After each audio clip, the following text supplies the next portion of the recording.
أشهد أن لا إله إلا الله وحده لا شريك له أشهد أن لا إله إلا الله وحده لا شريك له أشهد أن لا إله إلا الله وحده لا شريك له وأشهد أن محمدًا عبده ورسوله أما بعد فأعوذ بالله من الشيطان الرجيم بسم الله الرحمن الرحيم الحمد لله رب العالمين الحمد لله رب العالمين الحمد لله رب العالمين الرحمن الرحيم مالك يوم الدين إياك نعبد وإياك نستعين اهدنا الصراط المستقيم صراط الذين أنعمت عليهم غير المغضوب عليهم ولا الضالين إن الله وملائكته يصلون على النبي يا أيها الذين آمنوا صلوا عليه وسلموا تسليما اللهم صل على محمد وعلى آل محمد كما صليت على إبراهيم وعلى آل إبراهيم إنك حميد مجيد اللهم بارك على محمد وعلى آل محمد كما باركت على إبراهيم وعلى آل إبراهيم إنك حميد مجيد শ্রদ্ধেয় জনাব ফিরোজ আলম সাহেব, আমাদের মঞ্চে উপবিষ্ট ন্যাশনাল মজলিসে আমিলার সম্মানিত সদস্যবর্গ, জামাতের বিশিষ্ট কর্মীবর্গ, আমার সামনে উপস্থিত বুজুর্গান, জামাতের বিভিন্ন অঞ্চল থেকে আগত সদস্যবৃন্দ, পর্দার আড়ালের মা ও বোনেরা, সবাইকে আসসালামু আলাইকুম ওয়া রাহমাতুল্লাহি ওয়া বারাকাতুহু।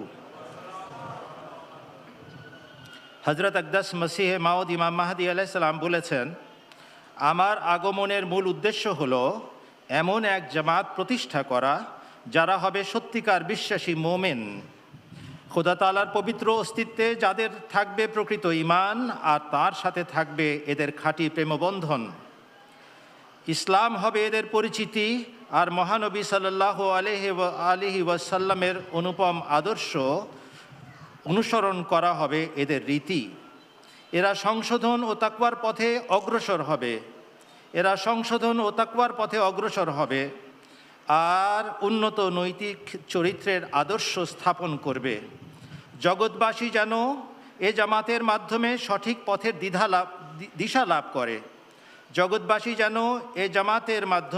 সঠিক পথের দিশা লাভ করে আর খোদা তাআলার অভিপ্রায় পূর্ণ হয়। এই মূল উদ্দেশ্য যদি অর্জিত না হয়, যুক্তি প্রমাণের নিরিখে আমরা শত্রুর বিরুদ্ধে জয়যুক্ত হলেও, তাদেরকে পুরোপুরিভাবে ধরাশায়ী করে ফেললেও আমাদের এই বিজয় হবে অর্থহীন। আমার আবির্ভাবের মূল লক্ষ্যই যদি অর্জিত না হয়, তাহলে আমাদের সকল কর্মকাণ্ডই বৃথা। এই উৎকণ্ঠাই আজকাল আমায় কুরে কুরে খাচ্ছে। এই দুশ্চিন্তা আমাকে এমনভাবে আচ্ছন্ন করে রেখেছে, যার কারণে আমি এক মুহূর্তের জন্য তা কাটিয়ে উঠতে পারছি না। অনেক উন্নতি, অনেক ভালো ভালো বিল্ডিং, অনেক ভালো ভালো খাওয়া, অনেক আয়োজন, অনেক প্রযুক্তির ব্যবহার, এগুলো মূল উদ্দেশ্য নয়। মূল উদ্দেশ্য তাই যা হযরত মসিহে মাউদ আলাইহিসসালাম বর্ণনা করেছেন।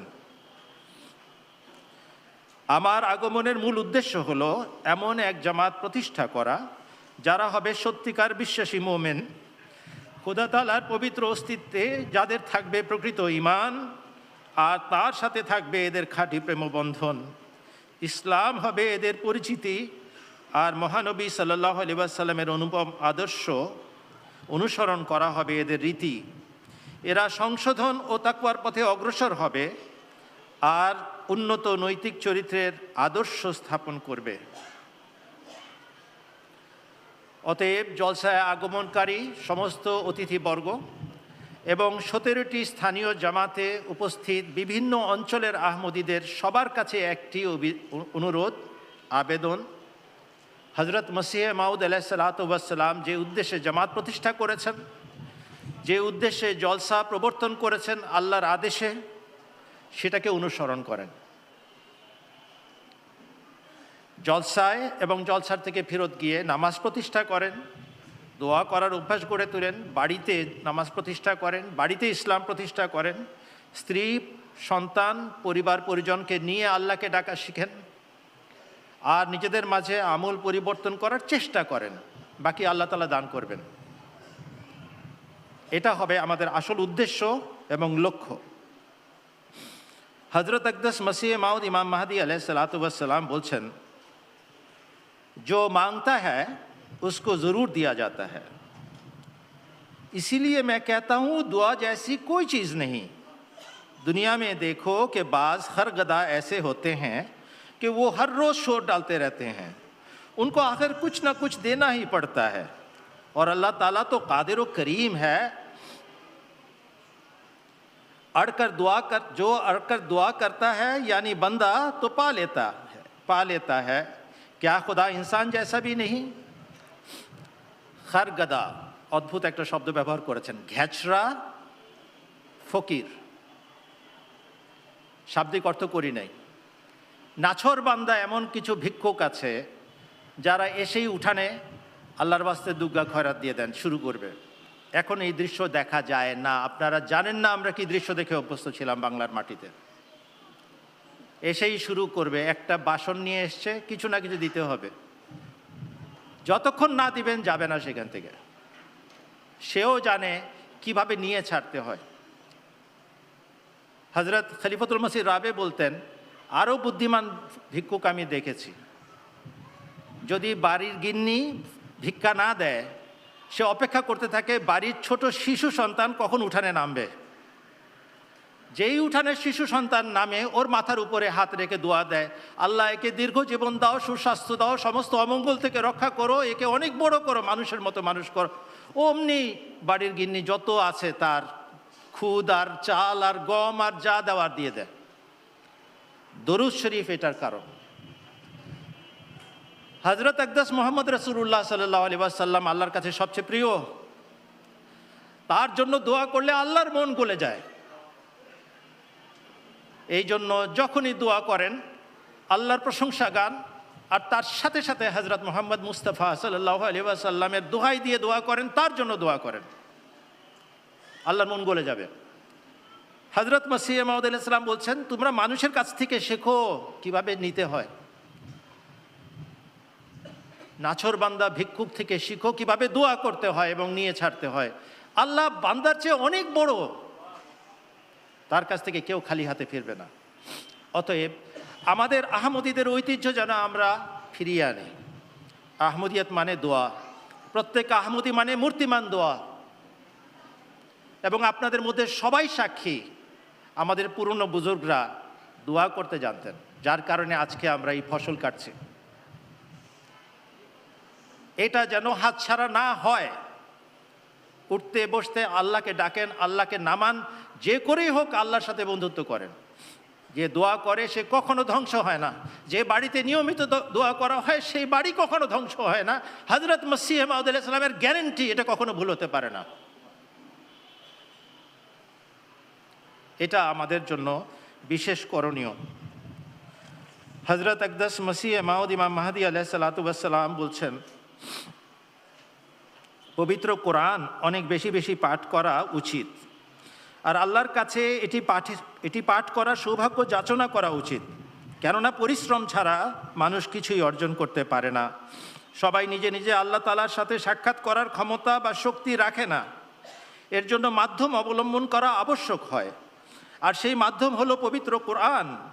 আর সেই মাধ্যম হলেন মহানবী হজরত মোহাম্মদ মুস্তাফা সাল্লাল্লাহু আলাইহি ওয়াসাল্লাম। মালফুজাত 3য় খণ্ড, পৃষ্ঠা নম্বর 233। কোরআনকে আঁকড়ে ধরো, হজরত মোহাম্মদ সাল্লাল্লাহু আলাইহি ওয়াসাল্লামকে আঁকড়ে ধরো এবং দোয়া করো তার জন্য। দেখো কীভাবে আল্লাহ তাআলার কোলে ঠাঁই পাও তোমরা। একটু আগেই মৌলানা সাহেব বলছিলেন হুজুর আমাদেরকে ভালোবাসেন। আমি তাকে একটি অনুরোধ করতে চাই বাংলাদেশ জামাতের পক্ষ থেকে, যখনই হুজুরের কাছে যান, যখনই দেখেন যে হুজুরের মনটা নরম, বাংলাদেশ জামাতের জন্য খলিফায়ে ওয়াক্তের সবচেয়ে গভীর দোয়া আমাদেরকে নিংড়িয়ে বের করে উপহার দিবেন। আমি জানি ব্যক্তিগতভাবে যদি খলিফায়ে ওয়াক্ত হৃদয় নিংড়ানো দোয়া করে দেন, সেটা অব্যর্থ, আজ নয় কাল নয়, পূর্ণ হবেই হবে অক্ষরে অক্ষরে। আমি চেষ্টায় থাকি হুজুরকে কোনো মতে যদি দোয়া করাতে পারে যে হুজুর বাংলাদেশের জন্য এটা দোয়া করে দেন, ওটা দোয়া করে দেন। হুজুর জানেন কোন জায়গা দিয়ে হুজুরকে ধরা হয়, ইলহামের দোহাই দিয়ে ধরা হয়। আল্লাহর ওয়াদা আছে বাংলার মাটির সাথে, আপনি কেন করবেন না দোয়া? হুজুর কথা রাখেন, কিন্তু ওই সময় ধরতে হয় হুজুরকে যখন হুজুরের মন নরম। যাকে আল্লাহ তাআলা নিজের প্রতিনিধি বানান, তার দোয়া শোনার জন্য বানান। প্রতিনিধির দোয়া অনেক বড় মূল্য রাখে আল্লাহর দরবারে। এজন্য ব্যক্তিগতভাবেও দোয়ার জন্য হুজুরকে লিখেন, বাচ্চাদেরকেও শেখান হুজুরের সাথে সম্পর্ক গড়ার কথা। আর মৌলানা ফিরোজ আলম সাহেবের কাছে আমাদের অনুরোধ, সুযোগ সময় কাজে লাগিয়ে সুযোগ অনুযায়ী বাংলাদেশ জামাতের জন্য দোয়া নিয়ে দেবেন। হুজুর একটা খুব গরিব, নিঃস্ব, দুর্বল, হাজার সীমাবদ্ধতা নিয়ে একটি জামাত বিরাজ করছে বাংলাদেশে, কিন্তু আপনাকে ভালোবাসে, খেলাফতকে ভালোবাসে, হজরত মসিহ মাউদ আলাইহিস সালামকে মান্য করে। তারা আপনার কাছ থেকে দোয়া চায়, তারা তাদের ইহকাল এবং পরকাল যেন উন্নত হয় এবং আল্লাহর কাছে গৃহীত হয় এবং সফল হয়, এটার জন্য দোয়া করবেন। এবং আমরা যেন আল্লাহর খাতায় মুসলমান হিসেবে কবরে ঢুকতে পারি। হজরত আকদাস মসিহ মাউদ আলাইহিসসালামের এই প্রিয় জামাত যা বাংলার মাটিতে বসবাস করে, তাদেরকে ধন্যবাদ দিয়ে শেষ করা যাবে না, কেননা তারা অনেক কুরবানি করছেন। একটু আগেই কথা হয়েছিল, বেশ কয়েকটি জামাত কুরবানি এবং ত্যাগের দৃষ্টান্ত স্থাপন করেছেন। টাটকা নমুনা বলতে গিয়ে মৌলানা সাহেব আহমদনগর এবং শালশিরির কথা বলেছেন। আমি স্মরণ করছি ব্রাহ্মণবাড়িয়ার মাটিকে, যারা 1963 সালে শাহাদাতের মর্যাদা লাভ করেছে এবং একাধারে ওই সূচনার থেকে কুরবানি দিয়ে আসছে এবং সমস্ত বিরোধিতা দেখে আসছে, সহ্য করে আসছে, তারপরেও পিছপা হওয়ার জামাত না। আমি স্মরণ করছি সুন্দরবন জামাতকে, যারা অনেক কুরবানি করেছে এবং অনেক ত্যাগ স্বীকার করেছে, কিন্তু পিছপা হয় নাই, বরং আরও বেশি অগ্রসর হয়েছে। আমি স্মরণ করছি কোড্ডার জামাতকে, যারা 2000 সালে 50টা বাড়ি ধ্বংস হতে দেখেছে নিজেদের চোখের সামনে, কিন্তু শুধুমাত্র একটা জিনিসের বিনিময়ে সব ক্ষমা করে দিয়েছে, আমাদের মসজিদ আমাদেরকে ফেরত দাও, আমাদের সমস্ত মামলা আমরা তুলে নেব, মোকদ্দমা আমরা তুলে নেব। অদ্ভুত পরাকাষ্ঠা তারা স্থাপন করেছে, মুখে কোনোদিন একটা নালিশের শব্দ আনে নাই তারা। এ কারণেই আমাদের পূর্ববর্তী আমির সাহেব, আল্লাহ তাআলা তাকে দীর্ঘজীবী করুন, কোড্ডা জামাতকে শতবার্ষিকী স্মারক মসজিদের জন্য বেছে নিয়েছিলেন। মসজিদে মাহবুজ সেখানে নির্মিত হয়েছে এবং বিরাট সুন্দর একটি মসজিদ সেখানে নির্মিত হয়েছে। একইভাবে ব্যক্তিগত পর্যায়ে অনেক জায়গায় অনেক আহমদী বিরাট বিরাট কোরবানি করেছেন এবং করে যাচ্ছেন। আল্লাহ ছাড়া তাদেরকে পুরস্কার দেওয়ার কেউ নাই। আমরা হয়তো জানিও না তার কোরবানির কথা, কিন্তু আল্লাহ সব জানেন। অতএব আল্লাহর জামাত আল্লাহর সাথে ব্যবসা করে, আল্লাহর জামাত আল্লাহর কাছ থেকে ভালোবাসা নেয়, আর কোনো মূল্য তারা চায় না। এই অভ্যাসটা গড়ে তোলেন। একটু আগে ধন্যবাদ দেওয়া হয়েছে, আমি সুযোগ নিতে চাই 3টি অঙ্গ সংগঠন, মজলিসে আনসারুল্লাহ বাংলাদেশ, মজলিসে খুদ্দামুল আহমদিয়া বাংলাদেশ, মজলিসে লজনা এমাইল্লাহ বাংলাদেশ, এই 3টি অঙ্গ সংগঠনকে ধন্যবাদ দিতে। সদর মজলিসে আনসারুল্লাহ নিজে কষ্ট করে চট্টগ্রাম গেছেন আমাদের অনুরোধে, সেখানে কেন্দ্রীয় প্রতিনিধি হিসাবে তিনি অবস্থান করছেন চট্টগ্রাম আঞ্চলিক জলসায়। জনাব গোলাম কাদের সাহেব, সাবেক আমির আহমদিয়া মুসলিম জামাত মিরপুর, যিনি এখন ন্যাশনাল মজলিসে আমেলাতে আছেন, তাকে অনুরোধ করায় তিনি এক বাক্যে লব্বাইক বলে চলে গেছেন নাসেরাবাদ জামাতে, যেখানে তিনি আঞ্চলিক জলসায় যোগদান করছেন। আমি ধন্যবাদ জানাই জনাব হালিম আহমদ হাজারি সাহেবকে, যিনি অনুরোধ রেখে খাগদান জামাতে অবস্থান করছেন, সেখানকার আঞ্চলিক জলসায় কেন্দ্রীয় প্রতিনিধি হিসাবে যোগ দিচ্ছেন। একইভাবে আমাদের শাহেনশাহ আজাদ জুম্মন সাহেব, নায়েব ন্যাশনাল আমির, তিনি কোড্ডায় অবস্থান করতে গেছেন জলসার দিনগুলোতে। এছাড়া যেখানে যে সমস্ত জামাতের আমির এবং প্রেসিডেন্টগণ জামাতের ডাকে সাড়া দিয়ে আঞ্চলিক কেন্দ্রে এসে উপস্থিত হয়েছেন, হয় মেহমান হিসাবে না হলে মেজবান হিসাবে দায়িত্ব পালন করছেন, সবাইকে আসসালামু আলাইকুম ওয়া রাহমাতুল্লাহ এবং জাযাকুমুল্লাহ আহসানা জাযা। যারা কষ্ট করে এসেছেন ঢাকার কেন্দ্রে, আমি তাদের কাছে ধন্যবাদও জানাই তাদেরকে, আর ক্ষমাও চাই। আমি জানি আপনাদের কত কষ্ট হয়েছে এই সংকীর্ণ জায়গায় থাকতে। আমি একজনকে জিজ্ঞেস করলাম, আপনি কয়টা কম্বল পেয়েছিলেন? উনি বললেন 6টা। পরের দিন আমি যাকে জিজ্ঞেস করলাম, উনি বললেন 3টা। আমি বললাম, সরি, আপনাকে কম্বল কম দেওয়া হয়েছে? বলেন, না, কম্বলের স্তূপ রাখা আছে, যার যে কয়টা দরকার সে কয়টা নিয়ে নিয়েছে। আমি 6 তলায় গেছি, বাথরুমগুলো পরিষ্কার ছিল, গন্ধ ছিল না, পরিষ্কার ছিল, পানি ঢালা ছিল, কোনো রকমের সমস্যা আমি দেখি নাই, তারাও কোনো নালিশ করেন নাই। কিন্তু আমি জানি যে আপনাদের কষ্ট হয়েছে। কিন্তু হাসি মুখে যখন আপনাদের সাথে ফজরের পরে চা খেয়েছি, আপনাদের হাসি দেখে আমাদের সমস্ত কষ্ট, আপনাদের সমস্ত কষ্ট আমরা ভাগ করে দিতে পেরেছি। এরকম একটা জামাত হয় না। ঠিক একই ঘটনা আমি নিশ্চিত সমস্ত বাংলাদেশে ঘটেছে।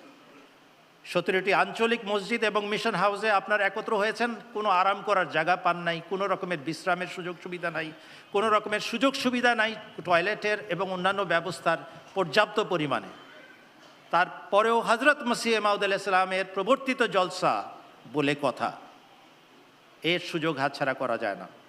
আল্লাহ তাআলা আপনাদেরকে এবং আপনাদের পরবর্তী প্রজন্মকে এবং প্রজন্মের পর প্রজন্মকে এটার পুরস্কার দান করুন এবং খেলাফতের দোয়া নিয়ে আপনারা সার্থক হন, খাঁটি মুসলমান হিসেবে জীবন কাটান এবং উম্মতে মুহাম্মদিয়ার উজ্জ্বল তারকায় পরিণত হন। সুবহানাল্লাহি ওয়া বিহামদিহি সুবহানাল্লাহিল আযীম। আল্লাহুম্মা সাল্লি আলা মুহাম্মাদিন ওয়া আলি মুহাম্মদ। আমরা আল্লাহ তাআলার পবিত্রতা ও মহিমা ঘোষণা করছি, আর আমাদের সেই মহিমান্বিত আল্লাহ আপন পবিত্রতা এবং মহিমায় উদ্ভাসিত। হে আল্লাহ, তোমার শ্রেষ্ঠ নবী হজরত মুহাম্মদ সাল্লাল্লাহু আলাইহি ওয়াসাল্লামের প্রতি অজস্র ধারায় তোমার কৃপা, আশিস এবং কল্যাণ বর্ষণ করো। রব্বে কুল্লু শাইন খাদেমুকা রব্বে ফাহফাজনি ওয়ানসুরনি ওয়ারহামনি আস্তাগফিরুল্লাহ রব্বি মিন কুল্লি যামবিন ওয়া আতুবু ইলাইহি। এবং আল্লাহুম্মা ইন্না নাজআলুকা ফি নুহুরিহিম ওয়া নাউযু বিকা মিন শুরুরিহিম। এই 4টি দোয়া অনবরত আপনারা জারি রাখবেন। একটু আগে বলা হয়েছে দৈনিক 5 বেলার নামাজের কথা। আমি আপনাদেরকে একটা মজার কথা বলি, কাজে লাগবে। নামাজ পড়ো, নামাজ পড়ো, নামাজ পড়ো, সারাক্ষণ আমরা বলেই যাচ্ছি, তাই না? ইনসেন্টিভ থাকা দরকার। ইনসেন্টিভটা কি? হজরত মুহাম্মদ সাল্লাল্লাহু আলাইহি ওয়াসাল্লাম এই 5 বেলার নামাজের ইনসেন্টিভ দিয়েছেন। একবার 2 জন বা ততোধিক ব্যক্তি কোনো অপরাধী হিসাবে হুজুর সাল্লাল্লাহু আলাইহি ওয়াসাল্লামের দরবারে এসে উপস্থিত, পাপ কাজ করেছেন, ক্ষমা চাচ্ছেন, অপরাধের প্রায়শ্চিত্ত খুঁজছেন। এর মধ্যে নামাজের সময় হয়ে গেছে। হুজুর সাল্লাল্লাহু আলাইহি ওয়াসাল্লাম বললেন, চলো নামাজ পড়ে নি। নামাজ পড়তে গেলেন, হুজুর সাল্লাল্লাহু আলাইহি ওয়াসাল্লাম নামাজ পড়ালেন, তারা তার পিছনে নামাজ পড়লেন। নামাজ শেষ করে আবার হুজুরের সামনে এসে উপস্থিত, হুজুর অপরাধের কি হবে? হুজুর বললেন, এই তোমরা এখনই আমার পিছনে নামাজ পড়ো নাই? বলে, হ্যাঁ পড়েছি। তোমাদের প্রায়শ্চিত্ত হয়ে গেছে। এক বেলার নামাজের পর পরবর্তী বেলার নামাজ, এই 2 সময়ের মধ্যখানে কৃত পাপের জন্য কাফারা স্বরূপ। আর যে দৈনিক 5 বেলার নামাজ ঠিক মতো আদায় করে, সে 5 বেলা গোসল করার মতো পবিত্র অবস্থায় বিরাজ করে। হজরত মুহাম্মদ মুস্তাফা সাল্লাল্লাহু আলাইহি ওয়াসাল্লামের কথা। নামাজ পড়লে কি হয়? পাপটা ক্ষমা হয়, অতএব নামাজ পড়েন। হজরত রসুল আকরাম সাল্লাল্লাহু আলাইহি ওয়াসাল্লাম কাউকে শাস্তি দিয়ে আনন্দ পান নাই, সংশোধন করার জন্য এসেছেন, সংশোধন করা শিখিয়েছেন। এক ব্যক্তি হুজুর সাল্লাল্লাহু আলাইহি ওয়াসাল্লামের কাছে গিয়ে উপস্থিত, হুজুর ফরজ রোজা রমজানের, আর নতুন বিবাহিত মানুষ, গরিব, আর আমি ওই কাজটা করেছি যেটা রোজার মধ্যে করা নিষেধ। আমি আমার স্ত্রীর কাছে গিয়েছিলাম, সামলাতে পারি নাই নিজেকে। হুজুর বললেন, 2 মাস অনবরত রোজা রাখতে পারবে? বলে, হুজুর 1 মাসের রোজা রাখা যায় না, আবার 2 মাস। 60 জন মিসকিনকে খাবার দিতে পারবে? বলে, হুজুর নিজের খাবার নাই, আবার 60 জনকে খাবার। কোনো কৃতদাস মুক্ত করতে পারবে? বলে, আমি নিজেই গরিব, আবার কৃতদাস আমার কোথা থেকে আসবে? তাহলে বসো এখানে। একটু পরে এক ঝুড়ি খেজুর এসছে সদকার। হুজুর সাল্লাল্লাহু আলাইহি ওয়াসাল্লাম বললেন, এদিকে আসো, এই ঝুড়িটা তোলো আর মদিনার সবচেয়ে গরিব মানুষ যেগুলো আছে তাদের মধ্যে বিতরণ করে দাও, তোমার পক্ষ থেকে এটাই কাফারা।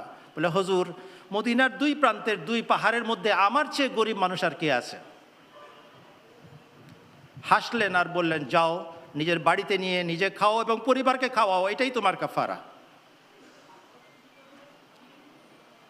শুধু অনুশোচনা, মনের ভেতরের এই অনুশোচনা যে আমি ক্ষমা চাই আল্লাহর কাছে, এটা তাকে পবিত্র করেছে এবং পুরস্কারের ভাগী করে দিয়েছে। হযরত মুহাম্মদ সাল্লাল্লাহু আলাইহি ওয়াসাল্লামের হাত দিয়ে পুরস্কার নিয়ে গেছে। এইটুক দরকার আমাদের পরিবর্তনের জন্য। আল্লাহর কাছে যাব, পরিষ্কার পরিচ্ছন্ন হয়ে যাব। হে আল্লাহ, রব্বে আমিতনি ওয়া আনতা রাজিন আননি, এমত অবস্থায় মৃত্যু দিও যখন তুমি আমার প্রতি সন্তুষ্ট। আর তুমি ডেকে বলো, ইয়া আইয়াতুহান নাফসুল মুতমাইন্না তুরজিই ইলা রাব্বিকা রাজিয়াতাম মারজিয়া ফাদখুলি ফি ইবাদি ওয়াদখুলি জান্নাতি। খলিফা রাবের দরস শুনছিলাম, বক্তৃতা শুনছিলাম পরশুদিন সকালে। হুজুর বলছেন, ফাদখুলি ফি জান্নাতি আগে বলেন নাই, বলেছেন ফাদখুলি ফি ইবাদি, আমার বান্দাদের অন্তর্ভুক্ত হও। আল্লাহর বান্দা হওয়াটা আসল কাজ। জান্নাতে পাঠালেন না জাহান্নামে পাঠালেন, that is not our concern. আল্লাহর প্রেমিক হও, আল্লাহর দাস হও। এই দাসত্বের কারণে যদি জাহান্নামে নিক্ষেপ করেন, আলহামদুলিল্লাহ, নো প্রবলেম। এই দাসত্বের কারণে যদি শাস্তি হয়, কিন্তু এই প্রেম ছাড়া যাবে না। আল্লাহর বান্দা হওয়াটা দায়িত্ব। এই জন্য আসল ইসলাম আহমদিয়ত এখানে। সারা জগতে খুঁজে দেখেন, আহমদিয়তের বাইরে এই স্বাদ কোথাও নাই। খলিফা রাবে বলতেন, আস্তাগফিরুল্লাহ রাব্বি মিন কুল্লি যামবি ওয়া আতুবু ইলাইহি, যখন পড়ো রাব্বির উপরে জোর দিবা। রাব্বিটা কি জিনিস? আমি যতই পাপ করে থাকি, তুমি যে আমার রব, তুমি যে আমার স্রষ্টা, তুমি যে আমার একমাত্র প্রিয় আল্লাহ, এটার মধ্যে কোনো ভুল নাই। আমি এই দাবিতে তোমার বাড়িতে এসেছি, আমাকে ক্ষমা না করলে আমি কোথায় যাব ক্ষমা নিতে? এই কথা বলে আল্লাহর রহমতের আঁচল ধরে ঝুঁকে পড়ো। তারপরে দেখো আল্লাহ মাফ করেন কি করেন না। এখন আপনাদের সবার অভিজ্ঞতা আছে, যত ডানপিটে ছেলে আছে সবগুলো জানে, যতগুলো দুষ্টু মেয়ে আছে সবগুলো জানে। মায়ের আঁচল ধরে কোনো দিন যে কেউ ঝুলেছে আর মা ক্ষমা করে নাই, এরকম ঘটনা নাই। তো আল্লাহ কিভাবে ক্ষমা না করে থাকতে পারেন? আনা ইনদা জান্নে আবদি বি ওয়া আনা মাহু ইজা দাআনি, আমি আমার বান্দার সাথে সেই আচরণ করি যে বিষয়ে সে আমার সম্বন্ধে ধারণা, যেরকম ধারণা পোষণ করে এবং বিশ্বাস পোষণ করে, আমি তার সাথে সেই রকম আচরণ করি। সময় কম, কয়েকটা কথা বলে রাখি। 5 বেলার নামাজ, কোরআন চর্চা। রমজান আসছে, রমজানের আগে একবার দরা কমপ্লিট করেন, কোরআন শরীফ পড়ে শেষ করেন। রমজানের মধ্যে নতুন করে পড়েন। জুমার নামাজ মিস করবেন না, জুমার নামাজ মিস করবেন না, জুমার নামাজ বাদ দিবেন না।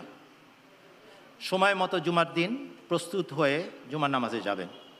যত দূরেই হোক, কষ্ট হোক, এমন কোনো কষ্ট নাই যেটা বাংলাদেশের জন্য অসম্ভব। আল্লাহর ফজলে সারা বাংলাদেশে আমাদের জুমার সেন্টার আছে, নামাজের মসজিদ আছে, সেন্টার আছে, ব্যবস্থাপনা আছে। পৌঁছান, না থাকলেও কেন্দ্র থেকে অনুমতি নিয়ে জুমার সেন্টার কায়েম করেন, কিন্তু জুমার নামাজ বাদ দিবেন না। জুমার দিন এমন একটা মুহূর্ত আসে যেখানে সমস্ত দোয়া কবুল হয়। হুজুর সাল্লাল্লাহু আলাইহি ওয়াসাল্লাম নিজের 2 আঙ্গুল দিয়ে দেখিয়েছিলেন। সময়টা খুব সংক্ষিপ্ত, কিন্তু আছে। এই জন্য টাটকা মাথা নিয়ে, অর্থাৎ মস্তিষ্ক তরতাজা মস্তিষ্ক, মন মানসিকতা নিয়ে জুমার জন্য যাবেন আর দোয়াতে রত থাকবেন। আসর নামাজ পর্যন্ত বলা হয়েছে। এই সময় এই দুই সময়ের মধ্যেখানে কোনো এক মুহূর্তে সেটা গৃহীত হয়, আবার এর চেয়েও সংক্ষিপ্ত সময় হতে পারে এটার। জুমার আজান হবে সোজা আল্লাহর দরবারে, সারাক্ষণ দোয়াতে রত থাকবেন। জুমার নামাজ মিস করবেন না, খুতবা মিস করবেন না, এটা অভ্যাস করে নেন। কোরআন শরীফে একটা সূরা নাজিল হয়েছে জুমার নামাজের গুরুত্ব দিয়ে। আবার কোরআন শরীফেই প্রথম দিকে লেখা আছে ইহুদিরা যে সমস্ত কারণে লানাতি হয়েছিল তার মধ্যে একটা তাদের জুমা সাবাত তারা পালন করে নাই। সাবাতের মধ্যে যে সমস্ত শর্ত রাখা হয়েছিল তাদের উপাসনার দিন, তার জন্য আল্লাহ তাআলা বিশেষভাবে তাদেরকে সাবধান করেছিলেন, খবরদার যেভাবে সাবাত পালন করার কথা বলা হয়েছে সেভাবেই করবে, করে নাই।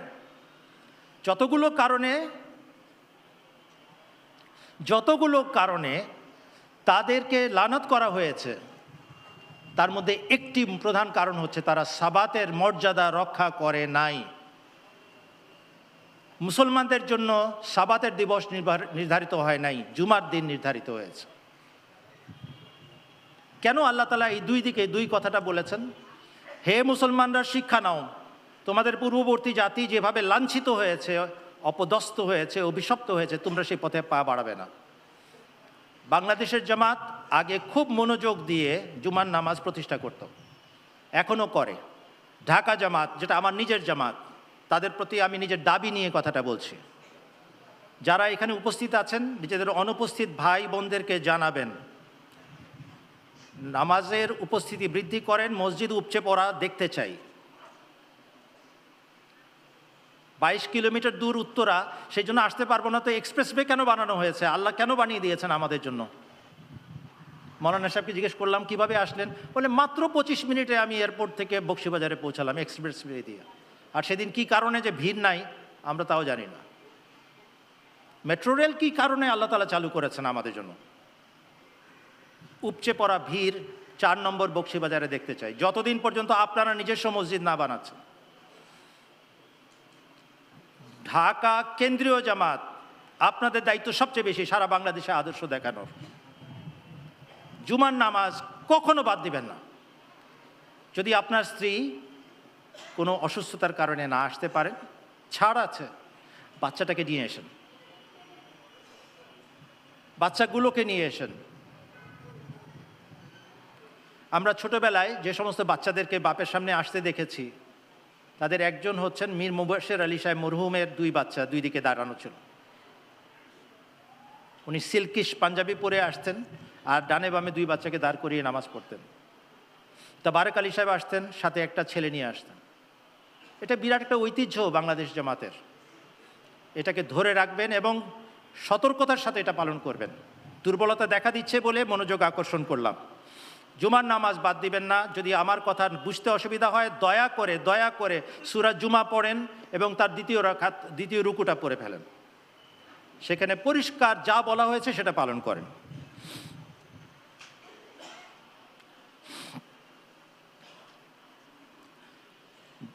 জলসার যতগুলো উদ্দেশ্য বর্ণনা করা হয়েছে তার মধ্যে গত 1 বছর ধরে যারা আমাদের মাঝ থেকে বিদায় নিয়েছেন, আহমদিয়া মুসলিম জামাতের সদস্য, তাদের জন্য দোয়াতে তাদেরকে স্মরণ রাখাটাও আমাদের কর্তব্য।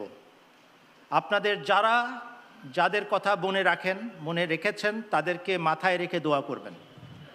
আল্লাহ যেন তাদের প্রত্যেককে ক্ষমা করেন, প্রত্যেককে হযরত মুহাম্মদ মুস্তাফা সাল্লাল্লাহু আলাইহি ওয়াসাল্লামের পদতলে জান্নাতুল ফেরদাউসে স্থান দান করেন। গতবারের জলসাতে আমরা সংক্ষিপ্তভাবে মীর মুবাশশির আলী সাহেবের উল্লেখ করেছিলাম।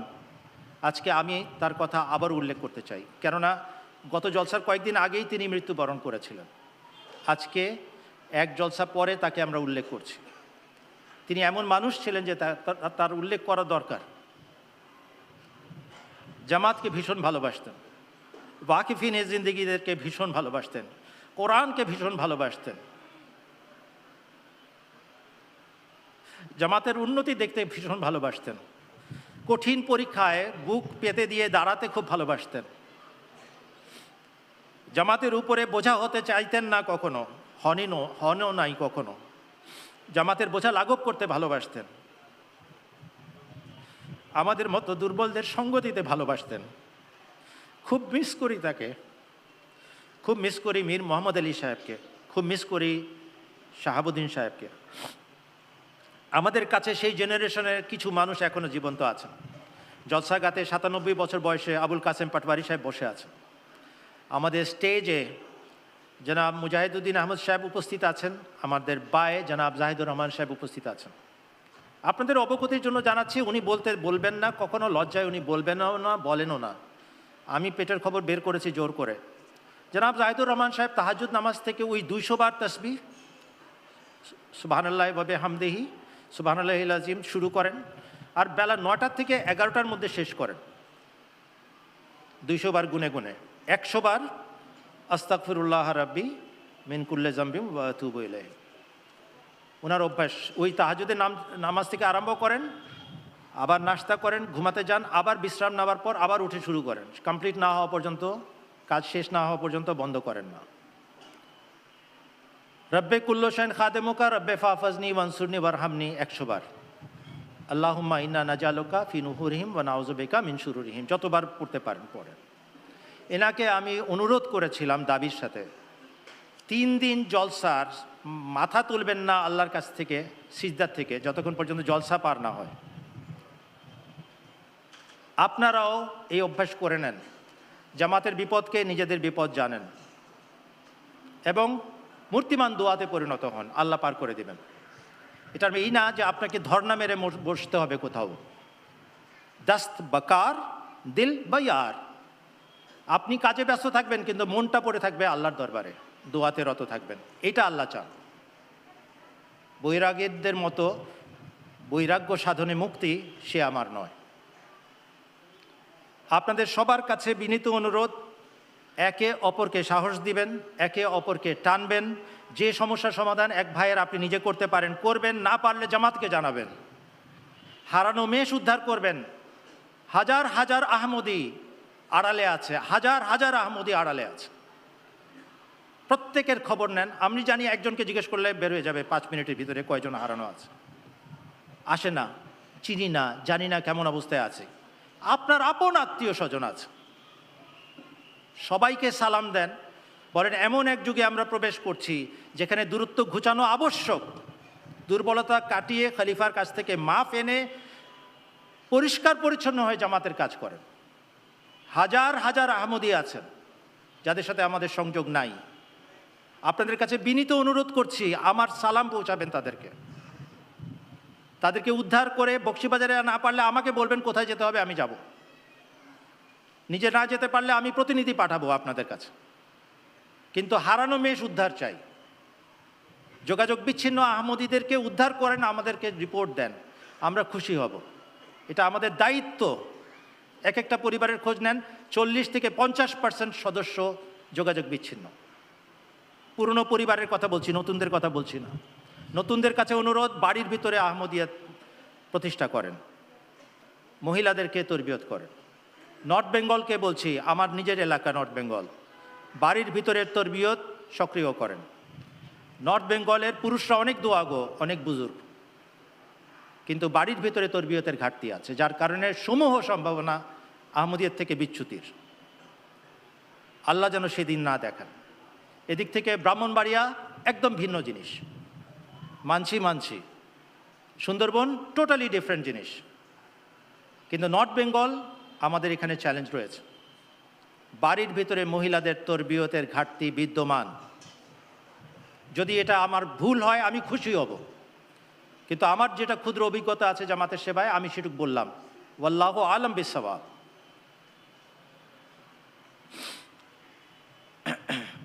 যত কর্মী আছে তাদেরকে ধন্যবাদ জ্ঞাপন করেন, আমার পক্ষ থেকে করেন, বাংলাদেশের জামাতের পক্ষ থেকে করেন।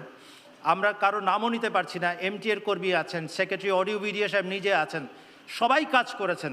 দৃষ্টির আড়ালে খুদামুল আহমদিয়া কত যে ডিউটি করেছে এবং করছে এবং করবে তার ইয়ত্তা নাই। সবাইকে ধন্যবাদ। আল্লাহ তাআলা আপনাদেরকে সবাইকে জাযায়ে খায়ের দান করুন।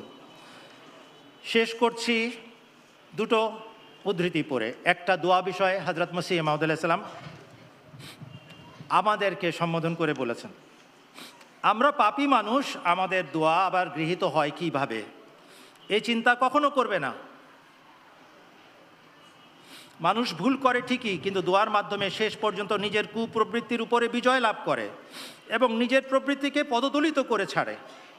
কেননা মানুষের মাঝে আল্লাহ তাআলা এমন স্বভাবজ বৈশিষ্ট্য সৃষ্টি করেছেন যার ফলে সে নিজ কুপ্রবৃত্তিকে জয় করতে পারে। লক্ষ্য করে দেখো, পানির স্বভাবজ বৈশিষ্ট্য হলো এটি আগুনকে নির্বাপিত করে থাকে। তদনুযায়ী পানিকে উত্তপ্ত করো আর তা করতে করতে আগুন গরম করে ফেলো। এ সত্ত্বেও এ পানি যখন আগুনে পড়বে নির্ঘাত আগুনকে নিভিয়ে দেবে। আগুন গরম পানি আগুনে পড়লে আগুনকে নিভায়। পানির স্বভাবে যেমন শীতল প্রভাব বিদ্যমান, ঠিক তেমনি মানব স্বভাবে পবিত্রতা বিরাজমান। কি অদ্ভুত বাক্য! পানির স্বভাবে যেমন শীতল প্রভাব বিদ্যমান, ঠিক তেমনি মানব স্বভাবে পবিত্রতা বিরাজমান। প্রত্যেকের মাঝে আল্লাহ তাআলা পবিত্রতার বৈশিষ্ট্য বপন করে রেখেছেন। আমরা পাপে জর্জরিত এ কথা ভেবে দুশ্চিন্তাগ্রস্ত হইও না। পাপ সেই ময়লার মতো যা কাপড়ে লেগে যায় আর তা দূরীভূত করা সম্ভব। তোমাদের স্বভাব যতই কুপ্রবৃত্তির শিকারে পরিণত হয়ে গিয়ে থাকুক, আল্লাহর সকাশে সকাতরে দোয়া করতে থাকো, তাহলে তিনি তোমাদেরকে বিনষ্ট হতে দিবেন না। তিনি পরম সহিষ্ণু, তিনি অতীব ক্ষমাশীল, পরম দয়ালু। বদর পত্রিকা 17 জানুয়ারি 1907 সন, জলসার বক্তৃতা। যারা আহমদিয়া জামাতের ভবিষ্যৎ নিয়ে পায়তারা করছেন, পরিবর্তন করে দিবেন এই জামাতের ভবিষ্যৎ, তাদের জন্য হযরত মসিহ মাউদ আলাইহিস সালামের একটি উক্তি। খোদা তাআলা আমাকে বারবার সংবাদ দিয়েছেন তিনি আমাকে অনেক সম্মান ও মর্যাদা প্রদান করবেন। খোদা তাআলা আমাকে বারবার সংবাদ দিয়েছেন তিনি আমাকে অনেক সম্মান ও মর্যাদা প্রদান করবেন, আর মানুষের হৃদয়ে আমার প্রতি ভালোবাসা গেঁথে দিবেন। আমার জামাতকে তিনি পৃথিবীর সর্বত্র বিস্তৃত করে দিবেন, আর সকল দলের বিপক্ষে আমার জামাতকে বিজয় দান করবেন। আমার জামাতের সদস্যগণ জ্ঞান ও তত্ত্বে এমন উৎকর্ষ লাভ করবে যার মাধ্যমে তারা তাদের সত্যের জ্যোতি, দলিল প্রমাণ এবং নিদর্শন প্রদর্শনের মাধ্যমে সকলকে নির্বাক করে দিবে। সকল জাতি এ ঝর্ণা ধারা থেকে সুধা পান করবে, আর এ জামাত প্রবল বেগে বৃদ্ধি পাবে এবং সম্প্রসারিত হতে হতে শেষ পর্যন্ত সমগ্র পৃথিবীতে ছেয়ে যাবে। অনেক প্রতিবন্ধকতা সৃষ্টি হবে, অনেক বিপদ আপদও দেখা দিবে, কিন্তু খোদা এর সব কিছু মধ্যখান থেকে অপসারণ করে দিবেন আর নিজ প্রতিশ্রুতি পূর্ণ করবেন। খোদা আমাকে সম্বোধন করে বলেছেন, আমি তোমাকে আশিসের পর আশিস দান করব, এমনকি রাজা বাদশাগণ তোমার বস্ত্র থেকে আশিস অন্বেষণ করবে। তাজাল্লিয়াতে ইলাহিয়া। বাংলাদেশ জামাতের সদস্য যারা সব জায়গা থেকে 17টি জামাত থেকে দেখছেন, 17টি অঞ্চল থেকে দেখছেন, কেন্দ্রে উপস্থিত আছেন এবং দেখছেন, সবাইকে ন্যাশনাল মজলিসে আমেলা বাংলাদেশের জন্য দোয়ার আবেদন করছি। তারা সার্বক্ষণিকভাবে আপনাদের সেবা করতে সচেষ্ট থাকেন। যে দুর্বলতা আছে সেটা আমার, তাদের জন্য দোয়ার আবেদন করছি, কেননা আমার মতো এক অনভিজ্ঞ অযোগ্য মানুষকে তারা সহযোগিতা করছেন সব দিক থেকে। এই কঠিন সময় যেটার মধ্যে আমরা প্রবেশ করেছি সেটাতে যেন আমরা সফলভাবে উত্তীর্ণ হতে পারি, আপনাদের দোয়া এবং সহযোগিতা দরকার। আসেন আমরা দোয়া করে নেই। আল্লাহ তাআলা এই জলসা সব দিক থেকে মুবারক করুন এবং গ্রহণ করুন, এবং হযরত খলিফাতুল মসিহ আর খামেস আইয়াদাহুল্লাহ তাআলা বিনাসরিল আজিজের হৃদয়কে আমাদের দৃশ্য দেখিয়ে প্রশান্ত করুন। আসেন আমরা দোয়া করে নিই। আল্লাহ তাআলা এই জলসা মুবারক করুন। বাড়িতে না ফেরা পর্যন্ত দোয়া অব্যাহত রাখবেন।